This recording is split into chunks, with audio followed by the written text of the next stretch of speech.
Mark எழுதின சுவிசேஷம் 11ஆம் அதிகாரம், அதுல 1 முதல் நாம வாசிப்போம், 4 வசனம் வரைக்கும். அவர்கள் எருசலேமுக்கு சமீபமாய் சேர்ந்து ஒலிவ மலைக்கு அருகான பெத்பகே பெத்தானியா என்னும் ஊர்களுக்கு வந்தபோது அவர் தம்முடைய சீஷரில் 2 பேரை நோக்கி, உங்களுக்கு எதிரே இருக்கிற கிராமத்துக்கு போங்கள். அதில் பிரவேசித்தவுடனே மனுஷர் ஒருவரும் ஒரு காலும் ஏறியராத ஒரு கழுதைக்குட்டி கட்டியிருக்க காண்பீர்கள். அதை அவிழ்த்து கொண்டு வாருங்கள். ஏன் இப்படி செய்கிறீர்கள் என்று ஒருவன் உங்களிடத்தில் கேட்டால், அது ஆண்டவருக்கு வேண்டுமென்று சொல்லுங்கள். உடனே அதை இவ்விடத்திற்கு அனுப்பிவிடுவான் என்று சொல்லி அவர்களை அனுப்பினார். அவர்கள் போய் வெளியே இருவழி சந்தியில் ஒரு வாசலருகே கட்டியிருந்த அந்த குட்டியை கண்டு அதை அவிழ்த்தார்கள். அப்பொழுது அங்கே நின்றவர்களில் சிலர், நீங்கள் குட்டியை அவிழ்க்கிறது என்னவென்றார்கள். இயேசு கற்பித்தபடியே அவர்களுக்கு உத்தரவு சொன்னார்கள். அப்பொழுது அவர்களை போக விட்டார்கள். போதும். ஆண்டவருக்கு மகிமை உண்டாகட்டும். இன்றைக்கும் குருத்தோலை ஞாயிறு என்கிற பாரம்பரிய சபைகளில எல்லாம் சர்ச்சுக்கு வெளியே குருத்தோலையில அப்படியே ஓலையில பின்னி, ஓலையை சிலுவையாக பின்னி எல்லாரும் கைகளில ஏந்தி தெருக்களில பவனியாக போய் ஓசன்னா என்கிற கீதங்களை பாடிக்கொண்டு போவார்கள். ஸோ நாம பார்க்கிறோம், சிலருக்கு என்னன்னே தெரியாது. ஆகையினால அது என்ன என்கிறதை நாம தியானிக்க போகிறோம். அல்லேலூயா. அப்போ இயேசு கிறிஸ்து எருசலேமுக்கு வரும்போது அநேக அற்புதத்தை வரக்கு முன்பதாக செய்திருந்தார். அநேகர் இயேசு கிறிஸ்துவின் மூலமாக அற்புதத்தை பெற்றிருந்தார்கள். அநேகர் அதை கேள்வியும் பட்டிருந்தார்கள். அப்படியே இயேசு மறுபடியும் எருசலேமுக்கு வரும்போது இயேசு கிறிஸ்துவை எல்லா ஜனங்களும் ஓசன்னா என்று சொல்லி இயேசு கிறிஸ்துவை வரவேற்றார்கள். அப்படியே இயேசு கிறிஸ்து கழுதை குட்டியின் மேலே ஏறி எருசலேமுக்கு வந்தார். அவர் வருகிற போது எல்லா ஜனங்களும் ஓசன்னா என்று சொல்லி ஆண்டவரை வரவேற்றது மாத்திரமல்ல, மரக்கிளைகளை வெட்டி வழிகளிலே போட்டு அன்னைக்கு இருந்த பாரம்பரிய முறைப்படி, இன்னைக்கு பூக்களை போட்டிருப்பாங்க, இல்லைன்னா இன்னைக்கு இருக்கிற பாரம்பரியத்தின்படி, இன்னைக்கு இருக்கிற பழக்க வழக்கத்தின்படி வான வேடிக்கை போட்டிருப்பாங்க, வெடிகளை வெடிக்க வச்சிருப்பாங்க, பட்டாசு போட்டு வர வைத்திருப்பாங்க. சில இடங்கள்ல நாம பார்க்கிறோம், சில ஆட்கள் வெயிட்டான பார்ட்டிகள் வரும்போது, துணை முதலமைச்சரோ வரும்போது நல்ல செண்ட மேளம் போட்டெல்லாம் வரவேற்கிறாங்க. அது காலத்துக்கு தக்க வரவேற்பு கொடுக்கிற விதங்கள் மாறும். அப்போ ஆண்டவர் அன்றைக்கு இயேசு கிறிஸ்து எருசலேமுக்கு வரும்போது அன்னைக்கு இருந்த பாரம்பரியத்தின்படி, அன்னைக்கு இருந்த பொருளாதாரத்திற்கு ஏற்றபடி இயேசு கிறிஸ்து வரும்போது வழிகளில சிலர் வஸ்திரங்களை விரித்தார்கள். இன்னைக்கு சிவப்பு கம்பளம் விரித்து அயல் நாடுகளில் இருந்து வரக்கூடிய அதிபர்களை நாம வரவேற்கிறோம். நம்ம பிரதமரும் அயல் நாட்டுக்கு போகும்போது சிவப்பு கம்பளம் விரித்து அவரை வரவேற்பார்கள். இதெல்லாம் நடக்குது. ஸோ அதே போலதான் இயேசு கிறிஸ்து எருசலேமுக்கு வரும்போது சிலர் வஸ்திரங்களை விரித்து வரவேற்றார்கள். அதே போல சிலர் மரக்கிளைகளை வெட்டி வழிகளில் பரப்பி அவருக்கு சிறப்பான ஒரு வரவேற்பு கொடுத்தார்கள். இப்படி நடக்கும் என்று சொல்லி முன்பு தீர்க்கதரிசியின் மூலமாய் உரைக்கப்பட்டது. அந்த உரைக்கப்பட்ட ஒரு வார்த்தையாகிலும் நிறைவேறாமல் போகக்கூடாது என்கிறதுல இயேசு ரொம்ப கருத்துடையவராயிருந்தார். அல்லேலூயா. இயேசு கிறிஸ்து வந்த நோக்கமே அவரை குறித்து சொல்லப்பட்ட எல்லா வார்த்தையும் நிறைவேற்றணும் என்கிறதற்காக இயேசு இந்த பூமியில வந்து எல்லா வார்த்தையும் நிறைவேறும்படி அவர் வாழ்ந்தார். ஆகவே இதுதான் இந்த குருத்தோலை ஞாயினுடைய சிறப்பும் அர்த்தமுமாயிருக்கிறது. ஸோ இதை வைத்து நிறைய ஆவிக்குரிய ரீதியில நாம அநேக காரியங்களை தியானித்து கர்த்தருக்குள் பலனடைந்து வளர போகிறோம். எத்தனை பேருக்கு சந்தோஷம்? அல்லேலூயா. தேவனுக்கு மகிமை உண்டாகட்டும். இப்போ ஆண்டவர் தன்னுடைய 2 சீசர்களுக்கு சொல்லுகிறார், நீங்க போங்க, எதிராக இருக்கிற கிராமத்திற்கு போங்க. அதுல பிரவேசித்தவுடன் மனுஷர் ஒருவரும் ஒரு காலும் ஏறியிராத ஒரு கழுதை குட்டியை கட்டியிருக்க காண்பீர்கள். அதை அவிழ்த்து கொண்டு என்னிடத்துல வாருங்கள் என்று ஆண்டவர் சொல்லுகிறார். அல்லேலூயா. இப்போ ஒரு கழுதை குட்டி கட்டி இருக்கும், அத அவிழ்த்திட்டு வரணும். அதை குறித்து இயேசுவே சொல்லுகிறார், ஒருவரும் ஒரு காலும் ஏறியிராத கழுதை என்று சொல்லப்பட்டிருக்கிறது. அப்ப இந்த கழுதை குட்டியை இதுவரையிலும் எந்த மனுஷனும் நன்மைக்காக பிரயோஜனத்திற்காக பயன்படுத்தினதே இல்லை. முதல் முறை கர்த்தர் அதை பயன்படுத்த போகிறார். அல்லேலூயா. யாருக்கும் பயனற்றதாய் கட்டப்பட்டிருந்தது, யாரும் அதை பயன்படுத்தல, யாரும் அதை பிரயோஜனப்படுத்தல. முதல் முறை கர்த்தர் அந்த கழுத குட்டியினுடைய கட்டுகளை அவிழ்க்கும்படி சீசர்களுக்கு கட்டளையிட்டு அதை தன்னிடத்துல கொண்டு வந்து தன்னுடைய பிரயாணத்திற்காக, தன்னுடைய ஊழியத்திற்காக, தன்னுடைய வேலைக்காக முதல் இயேசு அந்த கழுதை குட்டியை பயன்படுத்தினார். அல்லேலூயா. அன்னைக்கெல்லாம் பாருங்க, ராஜாக்கள் குதிரையில பயணிப்பாங்க, ஆனா இயேசு ரொம்ப தாழ்மையாக கழுதையின் மேல் பயணித்தார். அல்லேலூயா. ஆமா, ராஜாக்கள் அப்பெல்லாம் விரும்புகிறது கிடையாது கழுதையின் மேல போக. கழுதையை இன்னைக்குமே நாம சாதாரணமாக தான் மதிப்பிடுகிறோம். அதனாலதான் சில ஆட்களை பார்த்து நம்ம திட்டுனா கூட கழுதனி திட்டுறோம். சிங்கனி யாரையாவது பார்த்து திட்டுவோமா? கிடையாது. புலினியும் திட்ட மாட்டோம். கழுதன்னு சொல்றது ஏன் அப்படின்னா, கழுதைக்கு அன்னைக்கும் மதிப்பு கிடையாது, இன்னைக்கும் மதிப்பு கிடையாது. ஆமாவா இல்லையா? நீங்க பாக்குறத பார்த்தா கழுதைக்கு உங்க ஊர்ல பெரிய மதிப்பு இருக்கும் போல, வளர்க்குறீங்களா ரெண்டு? அப்ப அன்னைக்கும் மதிப்பு இல்லை, இன்னைக்கும் கழுதைக்கு மதிப்பு இல்லை. மதிப்பு இல்லாத கழுதையை கர்த்தர் தன்னுடைய பிரயோஜனத்திற்காக அவிழ்த்தார். அல்லேலூயா. இன்றைக்கு இந்த பூமியில் நாம மதிப்பற்றவர்களாக இருக்கலாம், ஆனால் கர்த்தர் உங்களை அழைத்தது உண்மையானால் பிரயோஜனப்படுத்துவார், மதிப்பு மிக்கவர்களாக தேவன் மாற்றுவார். எத்தனை பேர் அதை விசுவாசிக்கிறீர்கள்? ஹல்லேலூயா. குடும்பத்தில் அற்பமாய் பேசலாம், சமுதாயத்தில் உங்களை அற்பமாய் பார்க்கலாம், ஆனா இயேசு உங்களை ஒரு நாளும் அற்பமாய் பார்க்கிறதே இல்லை. இந்த உலகத்துல ரெண்டு கூட்டம் இருக்கிறது. ஒன்று அழைக்கப்பட்ட கூட்டம், தெரிந்து கொள்ளப்பட்ட கூட்டம், வேறு பிரிக்கப்பட்ட கூட்டம். இதெல்லாம் ஒரு கூட்டம். என்ன ஒரு கூட்டம் உண்டு, அந்த கூட்டத்தை ஆண்டவர் அழைக்கவும் இல்லை, தெரிந்து கொள்ளவும் இல்லை. ஆனா உங்களையும் என்னையும் ஆண்டவர் அழைத்திருக்கிறார், தெரிந்தெடுத்திருக்கிறார், வேறு பிரித்திருக்கிறார், அபிஷேகம் பண்ணியிருக்கிறார். கரங்களை தட்டி என் தெய்வத்தை மகிமைப்படுத்துங்க.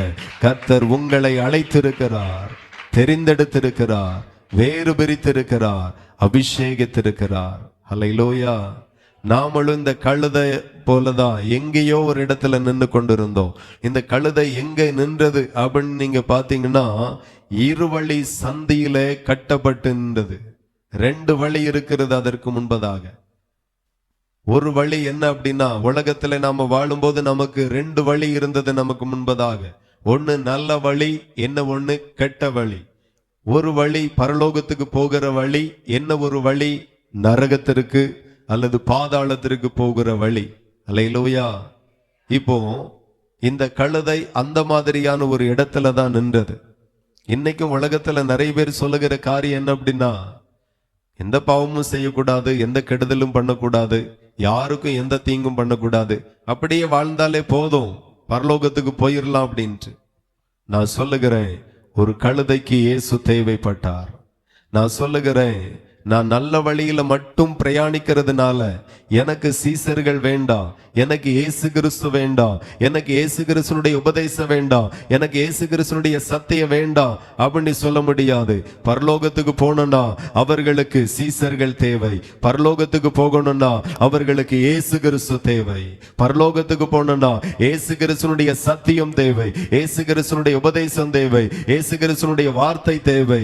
இல்லாவிட்டால் யாராலையும் பரலோகத்திற்கு போக முடியாது. அல்லேலூயா. இன்னைக்கு நிறைய பேர் வீடுகள்ல இருக்கிறாங்க. ஆமா, என்ன அப்படின்னா, சபை வேண்டாம், ஆமா, ஊழியக்காரன் வேண்டாம். என்ன செய்வேன், ஞாயிற்றுக்கிழமை அது டிவியில நிறைய ஆராதனை வரும், பிரசங்கம் வரும். அதுக்கு முன்னாடி அப்படியே இருந்து ஆராதனை பண்ணிக்குவோம், செய்தி கேட்டுக்குவோம். ஆமா, பெரிய பெரிய பாஸ்டர்மாரெல்லாம் டிவியில தான் வராங்க. மோகன் சி வராரு, ஆமா, வின்சென்ட் செல்வகுமார் வராரு, சாது செல்வராஜ் ஐயா வராரு.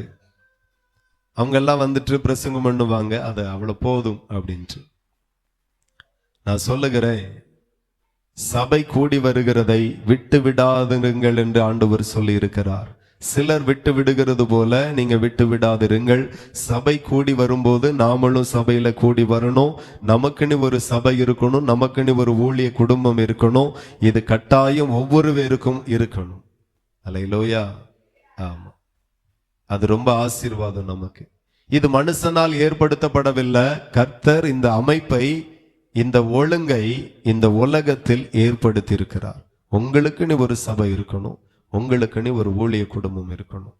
ஆமா, கர்த்தர் ஒரு முறை அந்த பாக்கியத்தை நமக்கு தந்தார் அப்படின்னா ஆண்டவருடைய வருகை மட்டும் அதை காத்து கொள்ளணும். அது நமக்கு ரொம்ப முக்கியம். ஆண்டவர் நல்லவர். அப்படியே சில ஜனங்கள் சபைக்கு போகிறதில்ல, ஊழியக்காரனுக்கு கீழே இருக்கிறதில்ல, ஊழியக்காரன் தலைமையை ஏற்றுக்கொள்ளுகிறதில்ல, இப்படியும் இருக்கிறார்கள். ஆனால் ஆண்டவர் இந்த கழுதையை அவிழ்த்துட்டு வரும்படி அவர் போகல, வேற ஆட்களை அனுப்பல, சீசர்களை அனுப்புகிறார். ஏனென்றால் ஒரு மனுஷனை நடத்த, ஒரு மனுஷனை அனுப்பாமல் ஒரு மனுஷனை அனுப்ப தம்முடைய சீசனை கர்த்தர் அனுப்புகிறார். அல்லேலூயா. ஆகவே நம்முடைய வாழ்க்கையில எப்போதுமே ஒரு ஊழியக்காரன் நமக்கு தேவை. அல்லேலூயா. அப்போ இந்த கழுதை இருவழி சந்தியில் கட்டப்பட்டிருந்தது. இப்போ அதற்கு முன்பதாக இருந்த 2 வழி என்ன அப்படின்னா, ஒன்று பாதாளத்திற்கு போகக்கூடியது, ஒன்று பரலோகத்துக்கு போகக்கூடியது. இப்போ பாதாளத்துக்கு போக இயேசு தேவையில்லை, பரலோகத்துக்கு போக இயேசு மட்டும்தான் தேவை. எத்தனை பேருக்கு புரியுது? அல்லேலூயா. பாதாளத்துக்கு போக எனக்கு யாரும் தேவையில்லை, இயேசு தேவையில்லை. ஆனா பரலோகத்துக்கு போனோம்னா இயேசு கட்டாயம் தேவை. இயேசு இல்லாம பரலோகத்துக்கு போக முடியாது. எத்தனை பேர் விசுவாசிக்கிறீங்க? இயேசு இல்லைன்னா பரலோகத்துக்கு போக முடியாது. எவ்வளவுதான் நல்லவர்களா இருக்கட்டும். இன்னைக்கு சிலரை பாத்தீங்கன்னா சபைக்கு வந்து ரட்சிக்கப்பட்டு ஞானஸ்நானம் எடுத்து அபிஷேகத்தை பெற்று ஊழிய ஈடுபாடோடு கூட இருக்கிறவர்களை காட்டிலும் ரொம்ப நல்லவர்கள் சபைக்கு வெளியே இருக்கிறார்கள். சபைக்கு வெளியே இருக்கிறார்கள். ஆனா பரலோகத்துக்கு யார் போவா அப்படின்னா, சபையில இருக்கிறவர்களே பரலோகத்துக்கு போவார்கள்.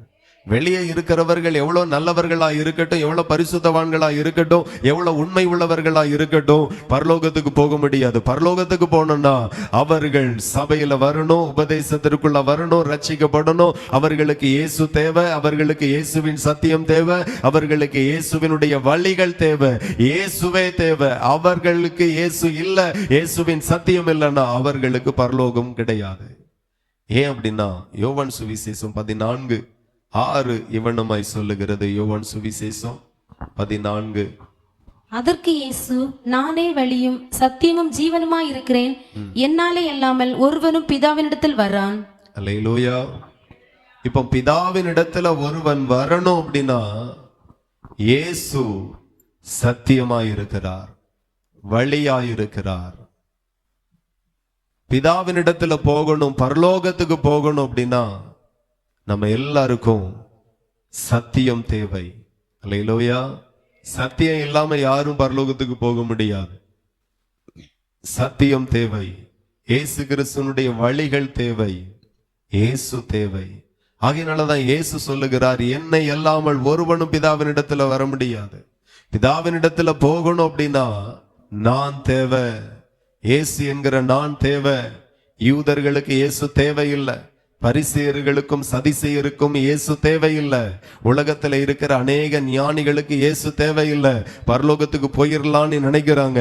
ஆனால் ஆண்டவர் தெளிவாய் சொல்லுகிறார், நானே ஆமென் சத்தியமும் வழியும் சத்தியமும் ஜீவனுமாய் இருக்கிறேன், என்னை அல்லாமல் ஒருவனும் பிதாவினிடத்துல வர முடியாது என்று சொல்லி ஆண்டவர் சொல்லுகிறார். ஆகவே இரு வழியில நின்ற அந்த கழுதைக்கு இயேசு தேவைப்பட்டார்.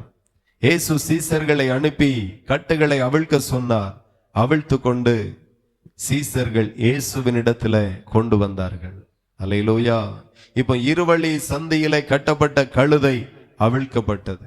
முதல்ல கழுதை கட்டுகள் அவிழ்க்கப்படணும். இன்னைக்கு இயேசு கிறிஸ்து நாம கட்டப்பட்ட அநேக கட்டுகளை அவர் இன்றைக்கும் உடைத்து கொண்டே இருக்கிறார். அல்லேலூயா. சிலர் பார்த்தீங்கன்னா அநேக கட்டுகளினால கட்டப்பட்டு இருக்கிறார்கள்.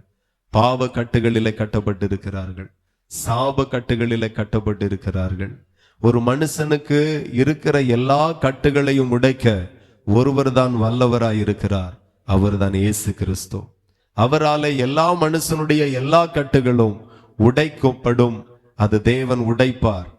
அப்படியே சீசர்கள் போய் அந்த கழுதையினுடைய கட்டுகளை அவிழ்த்து கொண்டு இயேசுவினிடத்துல அந்த கழுதையை கொண்டு வந்தார்கள். இப்போ அடுத்தடுத்து சத்தியங்களை நாம கவனிக்க போகிறோம். அப்படியே 4வது வசனத்தை வாசிப்போம். மார்க் 11:4. அவர்கள் போய் வெளியே இருவழி சந்தையில் ஒரு வாசலருகே கட்டியிருந்த அந்த குட்டியை கண்டு அதை அவிழ்த்தார்கள். அப்பொழுது அங்கே நின்றவர்கள் சிலர், 7வது வசனம், அவர்கள் அந்த குட்டியை இயேசுவினிடத்தில் கொண்டு வந்து அதன் மேல் தங்கள் வஸ்திரங்களை போட்டார்கள். அவர் அதன் மேல் ஏறி போனார். அல்லேலூயா. இப்போ எல்லா கட்டுகளில இருந்து அவிழ்க்கப்பட்டது. இயேசு கிறிஸ்துவனிடத்துல இந்த கழுதையை கொண்டு வரப்பட்டது. இப்போ இயேசு கிறிஸ்துவனிடத்துல கொண்டு வரப்பட்ட இந்த கழுதையை சீசர்கள் அலங்கரிக்கிறார்கள். அல்லேலூயா. அது ரொம்ப முக்கியம்.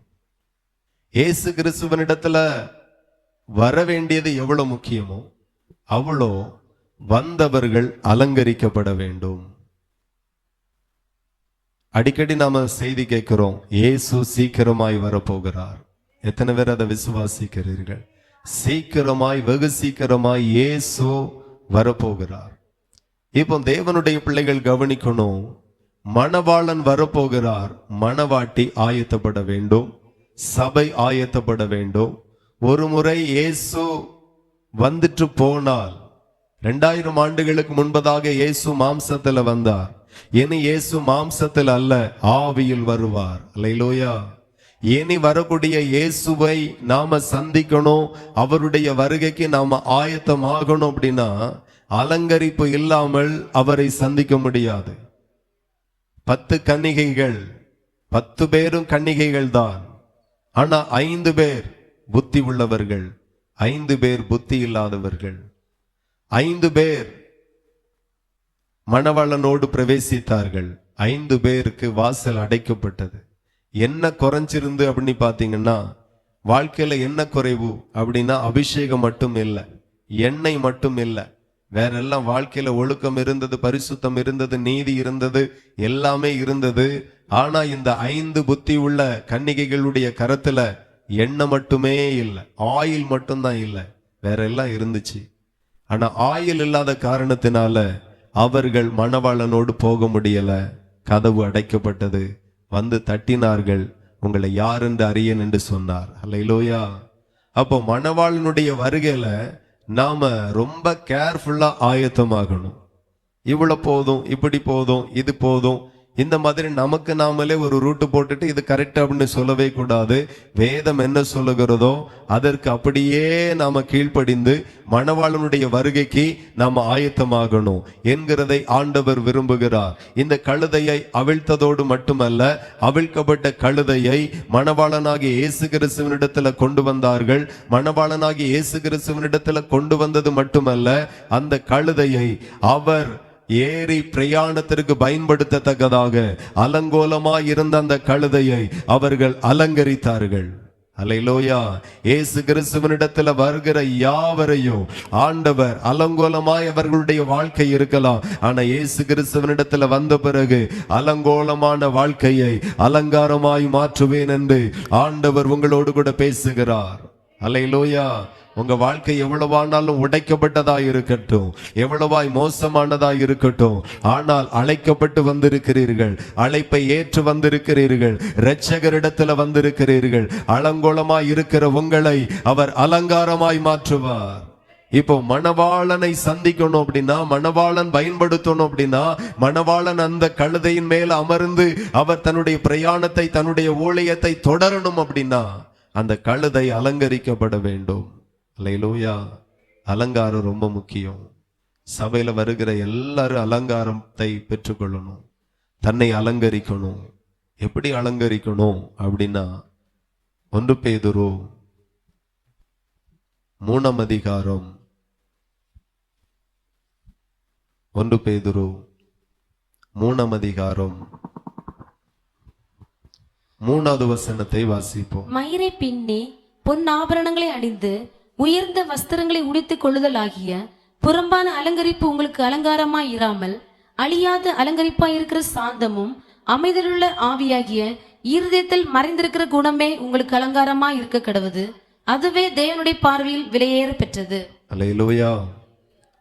எப்படி தன்னை அலங்கரிக்கணும், எப்படி தன்னை அலங்கரிக்க கூடாது என்கிறதை இந்த 2 வசனத்தை வாசிக்கும் போது நமக்கு நல்லா புரியும். இப்போ தேவனுடைய பிள்ளைகள் கவனிக்கணும். நான் இயேசு கிறிஸ்து என்கிற மணவாளனுக்கு நான் என்னை அலங்கரிக்கப்பட்ட ஒரு மணவாட்டியாக நான் அவருக்கு முன்பதாக மாறணும். இன்னைக்கு உலக மனுஷன் தன்னை நகைகளினால் அலங்கரிக்கிறார்கள், பூக்களினால் அலங்கரிக்கிறார்கள், மேக்கப்னால் அலங்கரிக்கிறார்கள்.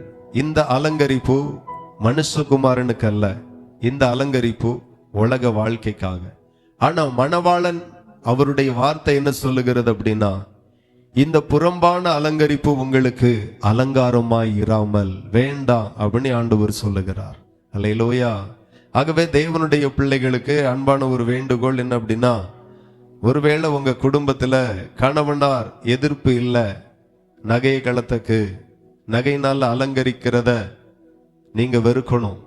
இந்த வசனத்தின்படி இன்னைக்கு அநேகர் ஆவிக்குரிய சபையில நகைகளை கலத்துகிற காரணம் என்ன அப்படின்னா, இந்த வசனத்தை அடிப்படையாய் கொண்டுதான்.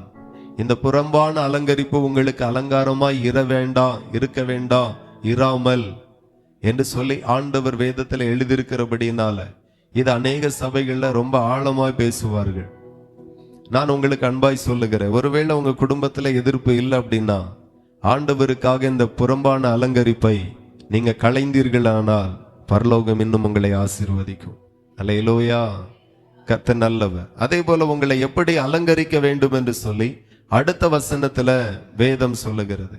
இன்னைக்கு நிறைய பேர் உலகத்துல தன்னை அலங்கரிக்கிறதுல ரொம்ப கவனமா இருக்கிறாங்க. வயசு 50 ஆனாலும் வெள்ளமுடி ஒண்ணும் இல்லாம ஒண்ணும் வெளியே தெரியாம டை அடிச்சு மறைச்சி தன்னை அழகா சூப்பரா அழகுபடுத்துறாங்க. நான் சொல்லுகிறேன், அந்த முடிக்கு கூட அவ்வளோ கவனமா இருக்கிறாங்க. சில ஆட்கள் வெள்ள முடியை இருந்து அப்படி கண்ணாடி பார்த்து புடிங்கிட்டே இருப்பாங்க. ஆமா, டை அடிச்சா ஒத்துக்காது, ஒண்ணு தானே இருக்கு, ஒரே அடியா வேரோட பிடுங்கிருவோம். நான் சொல்லுகிறேன், தேவன் உங்க அழகில் அவர் பிரியப்படணும். உலக மனுஷன் பிரியப்படுகிறான், ஏற்றுக்கொள்ளல, அது நமக்கு பிரச்சனை இல்லை. என்னை உண்டாக்கின தேவன் என் அழகில் அவர் பிரியப்பட வேண்டும். ஒவ்வொரு முடியையும் நாம கவனிக்கிறோம். இன்னைக்கு உலகத்துல டெக்னாலஜி வளர வளர ஒரு மனுஷன் ஒரு மனுஷி தன்னை அலங்கரிக்க எவ்வளவோ வந்திருக்கு மார்க்கெட்ல.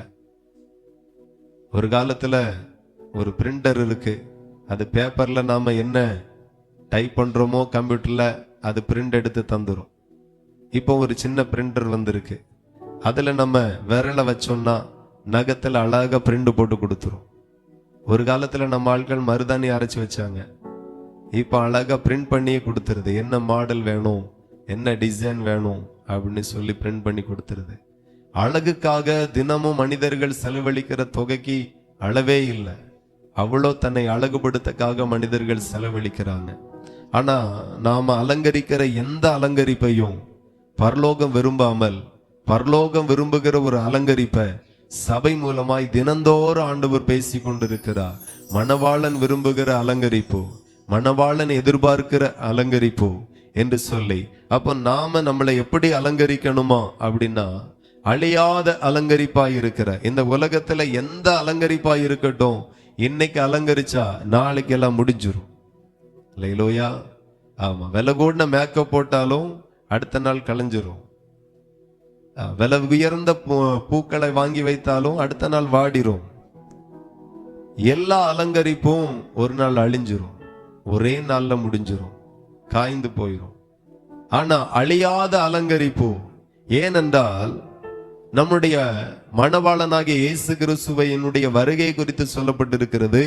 நீங்கள் நினையாத நேரத்தில் மனுஷகுமாரன் வருவார், ஆகையால் நீங்களும் ஆயத்தமாயிருங்கள். எத்தனை பேருக்கு புரியுது? உங்க மணவாளன் எப்போ வருவார்?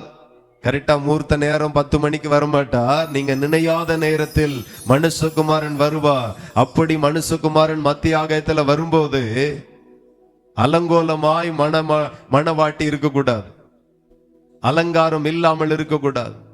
எப்ப வேணாலும் வருவார். இந்த ஆராதனை முடியக்குள்ளாக கூட வருவார், முடிஞ்ச பிறகு கூட வரலாம். ஆனா எப்ப வந்தாலும் மணவாட்டி அழியாத அலங்கரிப்போடு கூட மணவாட்டி இருந்தால் அந்த மணவாட்டி இயேசுவோடு சேர்க்கப்பட்டு பரலோகத்துக்கு எடுத்துக்கொள்ளப்படுவார்.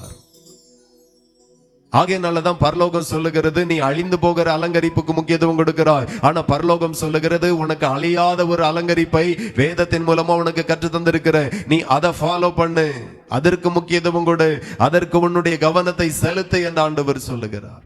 அப்ப அது என்ன அப்படின்னா, ஆண்டவர் சொல்லுகிற அழியாத அலங்கரிப்பாய் இருக்கிற சாந்தமும் அமைதலும் உள்ள ஆவியாகிய இருதயத்தில் மறைந்திருக்கிற குணமே உங்களுக்கு அலங்காரமாயிருக்க கடவுது.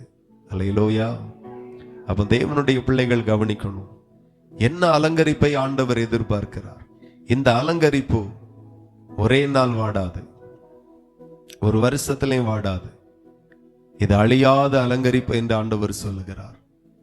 அப்போ மணவாளன் எதிர்பார்க்கிற அலங்கரிப்பு என்ன அப்படின்னா, பரலோகம் எதிர்பார்க்கிற அலங்கரிப்பு என்ன அப்படின்னா சாந்தமும் அமைதலும். இப்போ சபையில யார பாருங்க, இப்போ எல்லா முகத்தையும் பார்க்க அமைதலா இருக்கீங்க, ரொம்ப நல்லது, ரொம்ப சாந்தமா தெரியுறீங்க. உங்களை தான் பேசிட்டு இருக்கிறேன். ரொம்ப அமைதல், ரொம்ப அடக்கம், ரொம்ப ஒடுக்கம், இருக்கிற இடம் தெரிய மாட்டேன். சூப்பர். இதே போலதான் எல்லா இடத்துலயும் நீங்க இருக்கணும். எத்தனை பேரால முடியும்? ஒருத்தர் தான் ஆமேன்னு சொல்லியிருக்காங்க. எல்லா இடத்திலையும் அமைதல், சாந்தம். தேவையில்லாம பேசிட்டு இருப்பாங்க, நீங்க அமைதல், நீங்க சாந்தம். சில ஆட்கள் அவங்களுக்கு மேல பேசுவாங்க, ஆண்டவர் பார்க்கிறார், ஆண்டவர் கவனிக்கிறார். ஒரு காலத்துல பெண் பார்க்க போனா, ஆமா, நிறைய காரியத்தை நோட் பண்ணுவாங்க. அதுல ஒண்ணுதான், ஒரு சொம்பு தண்ணி கொடுத்து கை கால் முகம் எல்லாம் கழுவிட்டுவாமா அப்படிம்பாங்களாம். சும்மானாலும் வயசான ஆட்கள் எவ்வளவு டெக்னிக்கெல்லாம் இருந்திருக்கு பாருங்க. இப்ப அந்த ஒரு சொம்பு நிறைய தண்ணி வாங்கிட்டு போற பொண்ணு தன்னுடைய முகம் கை காலெல்லாம் கழுவிட்டு மீதி கொண்டு வரணும். அப்பந்தான் அவ மீதி எடுப்பா.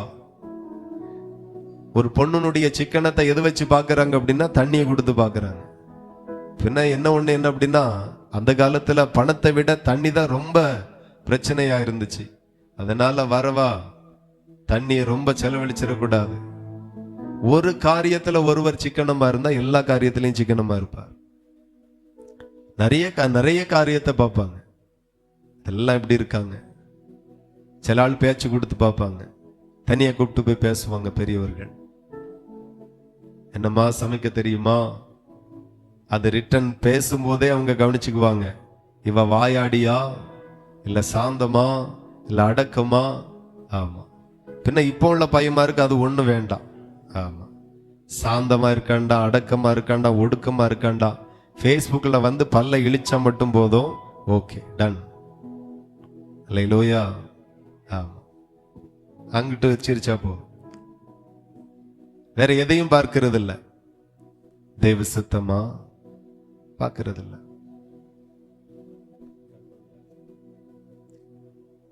ஆண்டவர் பார்த்துட்டே இருக்கிறார். வாழ்க்கை என்கிறது ஒரு மாசம் ஒரு வருஷம் அல்ல. கல்யாணம் 1000 காலத்து பயிர் அப்படின்னு சொல்லுவாங்க. அல்லேலூயா. நமக்கு வரக்கூடிய கணவன், நமக்கு வரக்கூடிய மனைவி ஜபத்துல வரணும், தரிசனத்துல வரணும், தேவ சித்தத்தின்படி கரம் பிடிக்கணும். அந்த குடும்பம் தேவனால் ஆசீர்வதிக்கப்படும்.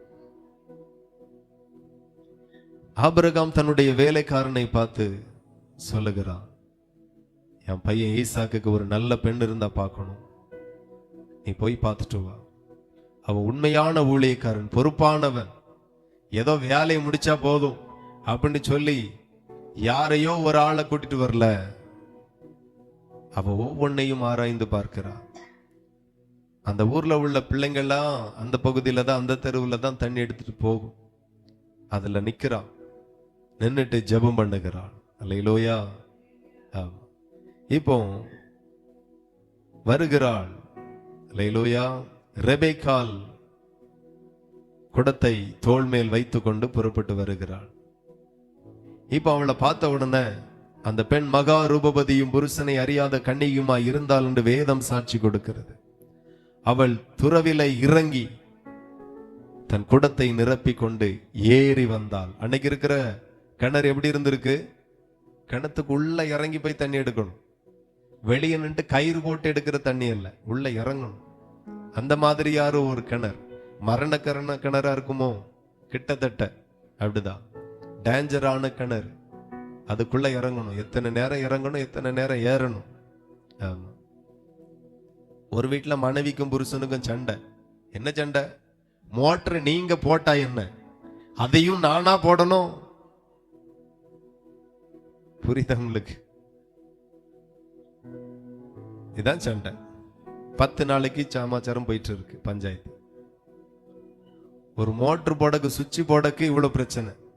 ஆனா அன்னைக்கு ஒரு குடம் தண்ணீருக்காக கிணத்துக்கு அடிப்பகுதியில இறங்கணும். இறங்கி கோரி கொண்டு வரணும் மேல. எவ்வளவு கஷ்டம் பாருங்க. ரொம்ப கஷ்டப்பட்டு இருக்கிறாங்க. இப்போ நிரப்பி கொண்டு ஏறி வருகிறாள். 17 வாசித்தால், அப்பொழுது அந்த ஊழியக்காரன் அவளுக்கு எதிர்கொண்டு ஓடி, உன் குடத்தில் இருக்கிற தண்ணீரில் கொஞ்சம் குடிக்க தர வேண்டும் என்றான். அல்லேலூயா. அதற்கு அவள், குடியும் என் ஆண்டவனே என்று சீக்கிரமாய் குடத்தை தன் கையிலே இறக்கி கொண்டு அவனுக்கு குடிக்க கொடுத்தாள். இதுல நிறைய காரியம் ஆராய்ந்து பார்க்க வேண்டியது இருக்கு. 1-2 காரியம் இல்லை. கேட்ட உடனே சற்றும் யோசிக்காமல், சற்றும் தாமதிக்காமல் சீக்கிரமாய். அல்லேலூயா. நீங்க சிலட்ட பேச்சு கொடுத்து பாருங்க, யோசித்து சிரிப்பாங்க, யோசித்து பேசுவாங்க. இருக்கீங்களா? ஓவர் அமைதலா இருக்குமோ? யோசித்து சிரிக்கணுமா? சில ஆட்கள் சிரிப்புல கூட லிட்டர் கணக்கு வச்சிருப்பாங்க. இந்த ஆள்கிட்ட 1 லிட்டர் அளவுக்கு தான் சிரிக்கணும், இந்த ஆள்கிட்ட 1/4 லிட்டர் அளவுக்கு தான் சிரிக்கணும். ரொம்ப சிரிச்சிடப்படாது. எந்த காலேஜில் போய் படிச்சீங்களோ லிட்டர் கணக்கெல்லாம் தெரியுது, சிரிப்பிலே லிட்டர் வச்சிருக்கிய. சற்று யோசிக்கல, சீக்கிரமாய். சில ஆட்கள்கிட்ட நல்லா இருக்கீங்களான்னு கேளுங்க, கேட்காத மாதிரியே நிப்பாங்க. அழியாத அலங்கரிப்பு. எந்த வருகையில போகவோ, யாருடைய வருகையில போகவோ, யாருக்காக இந்த அலங்கரிப்போ தெரியல. நம்ம எல்லாரும் வருகையில போகணும். அல்லேலூயா. கர்த்தருடைய வருகையில போகணும். மணவாளனுக்கு நாம் ஆயத்தமாக்கப்பட்டு கொண்டிருக்கிற மணவாட்டிகள் என்கிறதை ஒரு நாளும் ஒருவரும் ஒருபோதும் மறக்க கூடாது. சோ ரெபெக்காள்கிட்ட கேட்கிறான், தண்ணி கூட குடிக்கக்கு. நம்ம சும்மா நாளும் கள்ள பயிலா இருப்பான், போவனி கேட்காத மாதிரியே போயிருப்போம். அந்த பிள்ளை சீக்கிரமாய் குடத்தை இறக்கி ஒரு வார்த்தை சொன்னா பாருங்க, குடியும் என் ஆண்டவனே. அல்லேலூயா. ஒரு வயசானவர் தண்ணீர் கேட்கிறார். நம்ம பிள்ளைகளா இருந்தா என்ன சொல்லும்? ஓய் குடியும் அப்படின்னு சொல்லியிருக்கோம். கன்னியாகுமரி மாவட்டம்னா அப்படிதான் சொல்லியிருப்பாங்க. அப்படித்தானே? ஆள் இருக்கா? போயிட்டா இருக்கு. ஒய் குடியும், இன்னாரும் குடியும். ஒய், அது அங்க உள்ள மாடல். அவ எப்படி நமக்கு தெரியாது, அது அங்க உள்ள மாடல். குடியும் அப்படின்ட்டு இப்ப அவர் குடிச்சிட்டு போவார். ஆனா அந்த ஸ்திரீ குடியும் என் ஆண்டவனே என்று சீக்கிரமாய் குடத்தை தன் கையிலே இறக்கி கொண்டு அவனுக்கு குடிக்க கொடுத்தாள். கொடுத்த பின்பு, உம்முடைய ஒட்டகங்களுக்கும் குடித்து தீரும் மட்டும் அவைகளுக்கும் மொண்டு வார்ப்பேன் என்று சொன்னாள். அல்லேலூயா. எவ்வளவு அந்த குணம் பாருங்க. சில ஆட்களுக்கெல்லாம் சின்ன புத்தி. உங்களை சொல்லல, ஒரு சின்ன விஷயத்த பெருசா நினைப்பாங்க, பெருசா தப்பா நினைச்சிருவாங்க. சின்ன புத்தி. அப்படி இருக்கக்கூடாது. எந்த காரியத்தையும் சரி ஏதோ தெரியாம பேசியிருப்பாங்க, தெரியாம செஞ்சிருப்பாங்க. இந்த இருதயம் ஒரு மனவாட்டிக்குள்ளாய் வர வேண்டும். அல்லேலூயா. தனக்கானதையே நோக்காமல் பிறனுக்கானவைகளையும் நோக்குவானாக. சுய லாபத்தை மட்டுமே பார்க்க கூடாது, பிறர் லாபத்தையும் பார்க்கணும். அது ரொம்ப முக்கியம். நான் சொல்லுகிறேன், இயேசு எவ்வளவு முக்கியமோ அவருடைய உபதேசம் அவ்வளோ உங்களுக்கு முக்கியம். சோ இதுக்கு நீங்க ரொம்ப செவி கொடுங்க. சில நேரத்துல நம்ம பேசுவோம், இவர் பெரிய யோக்கியமோ அப்படின்னு எந்திரிச்சு போகக்கூடிய ஆட்கள் உண்டு. நான் சொல்லுகிறேன், என்னை பார்க்க வேண்டாம்.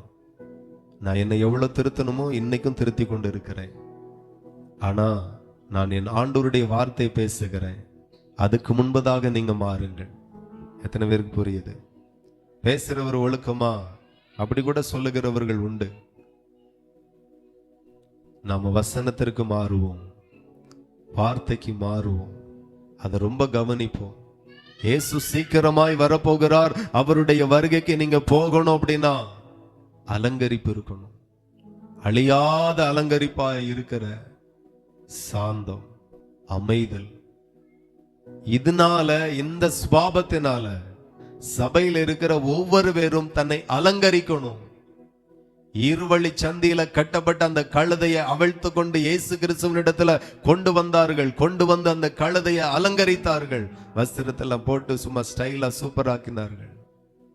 நம்ம பாவத்துல கட்டப்பட்டிருந்தவர்கள் தான், அசுத்தத்துல வாழ்ந்தவர்கள் தான், துன்மார்க்கமாய் இருந்தவர்கள் தான், நம்ம பேச்சு சரியில்லாம இருந்தவர்கள் தான், பார்வை சரியில்லாமல் இருந்திருக்கலாம், குணங்கள் சரியில்லாமல் இருந்திருக்கலாம். ஆனால் இப்பொழுதோ கர்த்தரால நீங்க ரட்சிக்கப்பட்டு இருக்கிறீங்க, இயேசுவால அழைக்கப்பட்டு இருக்கிறீங்க, இயேசுவால தெரிந்து கொள்ளப்பட்டு இருக்கிறீங்க. இப்பொழுதோ நீங்க அதிலேயே கட்டப்பட்டு இருக்க கூடாது. இந்த கட்டுகளை கர்த்தர் இன்றைக்கு உடைக்கிறார். இந்த கட்டுகளிலிருந்து நீங்க விடுதலை ஆகணும். மணவாளன் வருகிறார். மணவாட்டி அலங்கரிக்கப்பட்டவளாய் இருக்கணும். அவன் குடிக்க தான் கேட்டான். அவள் குடிங்க ஆண்டவரே, நீங்களும் குடிங்க, உங்க ஒட்டகங்களுக்கும் வார்ப்பேன் என்று சொல்லுகிறார். ஒட்டகன்னா ஒரு குடம் தண்ணியா குடிக்கும், 6 குடம் வரைக்கும் குடிக்கும். அவனும் வேண்டானியே சொல்லல, அமைதியா இருந்தான். ஒட்டகத்துக்கு ஊத்துவா, மறுபடியே கட கட கடனிட்டு கிணத்துக்குள்ள இறங்குவா, மறுபடியும் மேலே ஏறணும், மறுபடியும் ஊத்தணும். ஒவ்வொரு ஒட்டகத்திற்கும் வார்த்தாள். அவளுடைய குணங்கள் அந்த செய்கைகளில அழகாய் ஆண்டவர் தெளிவாய் புரிகிற மாதிரி எழுதி வைத்திருக்கிறார். ஒவ்வொரு தேவனுடைய பிள்ளைகளும் குணங்களினால் அலங்கரிக்கப்பட வேண்டும். இதுதான் அழியாத அலங்கரிப்பா இருக்கிற குணங்கள். மணவாளன் வரப்போகிறார். சீக்கிரமா இயேசு கிறிஸ்து வரப்போகிறார். அவருடைய வருகைக்கு நாம் ஆயத்தமாய் கொண்டு இருக்கிறோம். இயேசு கிறிஸ்துவனிடத்தில் அந்த கழுதையை கொண்டு வந்தார்கள், அதை அலங்கரித்தார்கள். அதற்கு மேல சில நல்ல அலங்காரமான வஸ்திரங்களை போட்டார்கள். இப்ப அலங்கரிக்கப்பட்ட அந்த கழுதையின் மேல இயேசு அமர்ந்தார். அல்லேலூயா. தேவனுக்கு மகிமை உண்டாகட்டும். 7வது வசனத்தை வாசிப்போம். மார்க் எழுதின சுவிசேஷம் 11:7. நம்ம எல்லாரும் அவர்கள் அந்த குட்டியை இயேசுவினிடத்தில் கொண்டு வந்து அந்த குட்டியை இயேசுவினிடத்தில் கொண்டு வந்து அதன் மேல் தங்கள் வஸ்திரங்களை போட்டார்கள். அவர் அதன் மேல் ஏறி போனார். அதிலே அவர் ஏறி போனார். அல்லேலூயா. அப்போ அந்த கழுதையின் குட்டியின் மேல இயேசு ஏறி அமர்ந்து பிரயாணப்பட்டார். இப்ப நல்லா கவனிக்கணும். இயேசு உங்களை பயன்படுத்தணும் அப்படின்னா நீங்க அலங்கரிக்கப்படணும். இயேசு கழுதையின் மேல் அமர அந்த கழுதை கட்டுகளை அவிழ்க்க வேண்டியதா இருந்தது. அது அவிழ்க்கப்பட்டது. இயேசுவினிடத்தில் அழைத்து வரப்பட்டது. இயேசுவினிடத்தில் அழைத்து வரப்பட்ட அந்த கழுதை குட்டி அலங்கரிக்கப்பட்டது. அலங்கரிக்கப்பட்ட அந்த கழுதையின் குட்டி மேல இயேசு அமர்ந்து கொண்டு பிரயாணம் பண்ணுகிறார். இப்ப என்ன நடக்கிறது அப்படின்னா, நாம ஒவ்வொரு நாளும் இயேசுவை சுமக்கிறவர்களாய் மாறணும். எத்தனை பேருக்கு புரியுது? இயேசுவை சுமக்கிறவர்களாய் மாறணும். இன்னைக்கு நிறைய பேர் நிறைய பாரத்தை சுமக்கிறீர்கள், நிறைய கஷ்டத்தை சுமக்கிறீர்கள். ஆனால் ஆண்டவர் சொல்லுகிறார், நீங்க ஒவ்வொரு பேரும் கிறிஸ்துவை சுமக்கணும். ஒவ்வொரு பேரும் கிறிஸ்துவை சுமக்கணும், இயேசுவை சுமந்து செல்லணும். இந்த கழுதை இயேசுவை சுமந்து சென்றுச்சு. இயேசுவை எப்படி சுமக்கனான் அப்படின்னு பாத்தீங்கன்னா, நாம் ஆராதிக்கிற தேவன் எப்படி இருக்கிறார் அப்படின்னா, எடுத்து வாசிங்க யோவான் சுவிசேஷம் 1ஆம் அதிகாரம் 1வது வசனத்துல நம்ம வாசிக்கிறோம். ஆதியிலே வார்த்தை இருந்தது, ஆதியிலே வார்த்தை இருந்தது, அந்த வார்த்தை தேவனிடத்தில் இருந்தது, அந்த வார்த்தை தேவனிடத்தில் இருந்தது, அந்த வார்த்தை தேவனாய் இருந்தது, அந்த வார்த்தை தேவனாய் இருந்தது. அல்லேலூயா. தேவனுக்கு மகிமை உண்டாகட்டும். கர்த்தருடைய பிள்ளைகள் கவனிக்கணும், நாம் தேவனை சுமக்கிற ஒரு கழுதையாக மாறணும். இப்ப தேவனை சுமக்கிற ஒரு கழுதை, இயேசுவை சுமக்கிற கழுதை அப்படின்னா அவருடைய வார்த்தை சுமக்கிறவர்களாய் நாம மாறணும். ஏன்னா நம்முடைய தேவன் எப்படி இருக்கிறார் அப்படின்னா, வசனம் சொல்லுகிறது, ஆதியிலே வார்த்தை இருந்தது, அந்த வார்த்தை தேவனிடத்தில் இருந்தது, அந்த வார்த்தை தேவனாய் இருந்தது. அல்லேலூயா. நம்முடைய தேவன் எப்படி இருக்கிறார்? வார்த்தையாய் இருக்கிறார். சிலையாய் அல்ல, சிலுவையாக அல்ல, சித்திரமாய் அல்ல, படமாய் அல்ல, ஒரு திட பொருளாய் அல்ல, அவர் வார்த்தையாய் இருக்கிறார். ஆகவே வார்த்தையின் தேவன் அவர். அப்ப இயேசுவை நான் சுமக்கணும் அப்படின்னா, நான் இயேசுவின் வசனத்தை சுமந்தாலே போதும், நான் இயேசுவை சுமக்கிறதற்கு சமமாய் மாறும். எத்தனை பேருக்கு புரியுது? நம்முடைய வாழ்க்கையில எப்போதுமே இயேசு கிறிஸ்துவினுடைய வார்த்தை இருக்கணும், வார்த்தை இருக்கணும். கிறிஸ்துவின் உபதேசத்தில் நிலைத்திராதவன் கிறிஸ்துவின் உடையவன் அல்ல. கிறிஸ்துவின் ஆவி இல்லாதவன் கிறிஸ்துவினுடையவன் அல்ல. ரெண்டு ரொம்ப முக்கியம். தேவன் ஆவியாய் இருக்கிறார், அவருடைய ஆவி எனக்குள்ளா இருக்கணும், உங்களுக்குள்ளா இருக்கணும். அந்த ஆவியினால தேவனை நாம சுமக்கணும். தேவன் வார்த்தையாய் இருக்கிறார், வார்த்தையை சுமக்கணும். வார்த்தை நமக்குள் இருக்கணும், நம்ம பார்வையில இருக்கணும், நம்ம கிரியைகள் இருக்கணும், நம்ம செயல்களில இருக்கணும், நம்மளுடைய வாயின் வார்த்தைகள் இருக்கணும். வாழ்க்கை எங்கும் இயேசு கிறிஸ்துவனுடைய வார்த்தை இருக்கணும், அவரை சுமக்கணும். அந்த கழுதையின் மேல இயேசு இருந்தார், அந்த கழுதை இயேசுவை சுமந்து கொண்டு போயிற்று. அல்லேலூயா. நீங்க இயேசுவை சுமக்கிற கழுதையாய் மாறணும். இப்போ அப்படிப்பட்ட கழுதைக்கு என்ன நடந்துச்சு அப்படின்னு நீங்க பாத்தீங்கன்னா, மறுபடியும் மார்க் 11 8வது வசனத்தை வாசிப்போம். அநேகர் தங்கள் வஸ்திரங்களை வழியிலே விரித்தார்கள், வேறு சிலர் மரக்கிளைகளை தரித்து வழியிலே பரப்பினார்கள். முன் நடப்பவரும் பின் நடப்பவரும், ஓசன்னா, கர்த்தரின் நாமத்தினாலே வருகிறவர் ஸ்தோத்திரிக்கப்பட்டவர், கர்த்தரின் நாமத்தினாலே வருகிற நம்முடைய பிதாவாகிய தாவீதின் ராஜ்யம் ஆசீர்வதிக்கப்படுவதாக, உன்னதத்திலே ஓசன்னா என்று சொல்லி ஆர்ப்பரித்தார்கள். அல்லேலூயா. இப்போ இயேசுவை சுமந்து போகிற கழுதைக்கு முன்பதாக என்ன நடந்துச்சு அப்படின்னா, அநேகர் தங்கள் வஸ்திரங்களை வழிகளிலே விரித்தார்கள். ஆமென். இன்னைக்கும் பாத்தீங்கன்னா நம்முடைய தேசத்திற்கு ஒரு வெளி தேசத்திலிருந்து சில பிரதமர் வந்தா ஏர்போர்ட்ல சிவப்பு கம்பளம் விரித்து வரவேற்பு கொடுப்பாங்க. எத்தனை பேர் நியூஸ்ல எல்லாம் பார்த்த ஞாபகம் இருக்கு? பாக்கலையோ? சரி. அப்போ இயேசு கிறிஸ்துவை இந்த கழுதை சுமந்து கொண்டு போனபடியினால் வழிகள் எல்லாம் வஸ்திரத்தை விரித்து அதை வரவேற்றார்கள். அல்லேலூயா. வரவேற்றார்கள். நான் சொல்லுகிறேன், நிறைய நேரத்துல நமக்கு நிறைய இடத்துல கிடைக்க வேண்டிய மதிப்பு இல்லாமல் இருக்கிறோம். சொந்த வீட்டுல மதிப்பு இல்லை, சொந்த குடும்பத்துல மதிப்பு இல்லை, சொந்த சபையில மதிப்பு இல்லை, வேலை செய்கிற இடத்துல மதிப்பு இல்லை. நான் சொல்லுகிறேன், ஆண்டவர் சொல்லுகிறார், என்னை கனம் பண்ணுகிறவனை நான் கனம் பண்ணுவேன் என்று கர்த்தர் சொல்லி இருக்கிறார். அல்லேலூயா. ஒரு கனத்தை தேவன் மனுஷனுக்கு கொடுக்கிறார். அந்த கனம் மனுஷன் எப்படி சுதந்திரிக்க முடியும் அப்படின்னா, முதல்ல அந்த மனுஷன் கர்த்தரை சுமக்கணும், அவருடைய வார்த்தையை சுமக்கணும். அவருடைய வார்த்தையை கை கொண்டு நடப்பானால் அவனை பரலோகத்தின் ஆண்டவர் கனம் பண்ணுகிறார். இந்த கழுதை இயேசுவை சுமந்து கொண்டு போனது, ஆகையினால போகிற இடமெல்லாம் அந்த கழுதைக்கு மேல இருந்த கிறிஸ்துவை வரவேற்றார்கள். அந்த கழுதைக்கு முன்பதாக வஸ்திரங்கள் விரிக்கப்பட்டது. மரக்கிளைகளை வெட்டி போட்டு அதை வரவேற்றார்கள். அதுல நடந்தது கிறிஸ்து அல்ல, அந்த அலங்காரத்தின் மேல் நடந்தது கழுதை. ஒரு மனுஷன் உண்மையாய் கிறிஸ்துவுக்கு இடம் கொடுப்பாரானால், கிறிஸ்துவை உண்மையாய் எல்லா சூழ்நிலைகளிலேயும் சுமந்து செல்வார்களானால், அவர்கள் போகிற இடங்களிலெல்லாம், அவர்கள் வாழுகிற இடங்களிலெல்லாம், அவர்கள் குடியிருக்கிற இடங்களிலெல்லாம் தேவனால் அவர்கள் உயர்த்தப்படுவார்கள், தேவனால் அவர்கள் கனப்படுத்தப்படுவார்கள். அல்லேலூயா. இயேசுவை சுமக்க கற்றுக்கொள்ளுங்கள், இயேசுவை சுமந்து செல்லுங்கள், இயேசு உங்களை ஆசீர்வதிப்பார். அல்லேலூயா. ஆகவே வார்த்தையை ரொம்ப கவனிங்க, ஆண்டவர் நிச்சயம் உங்களை ஆசீர்வதிப்பாராக. அப்படியே இதுதான் இந்த குருத்தோலை நேயனுடைய ஆவிக்குரிய ரகசியங்களும் சுருக்கமான விளக்கங்களும். இதை புரிந்து கொண்டு நாம் தான் அந்த கழுதை, நாம தான் இயேசுவை சுமக்க வேண்டும். இயேசுவுக்கு கொடுக்கப்பட்ட அந்த கழுதைக்கு முன்பதாக கொடுக்கப்பட்ட அந்த மேன்மை நமக்காகவே வைக்கப்பட்டிருக்கிறது. கிறிஸ்துவை நாம சுமப்போமே ஆனால் நிச்சயம் அவருக்கு கிடைத்த அந்த மேன்மை அந்த கழுதைக்கும் கிடைத்தது. எல்லாரும் தேவ சமூகத்துல கண்களை மூடி ஜெப நிலைமைக்கு வருவோம். ஆண்டவர் நம்மோடு கூட இதுவரையிலும் பேசினார், கர்த்தர் இதுவரையிலும் இடைப்பட்டார். அவர் நல்லவர். ஹல்லேலூயா. அழியாத அலங்கரிப்பாயிருக்கிற சாந்தம், அமைதலும்,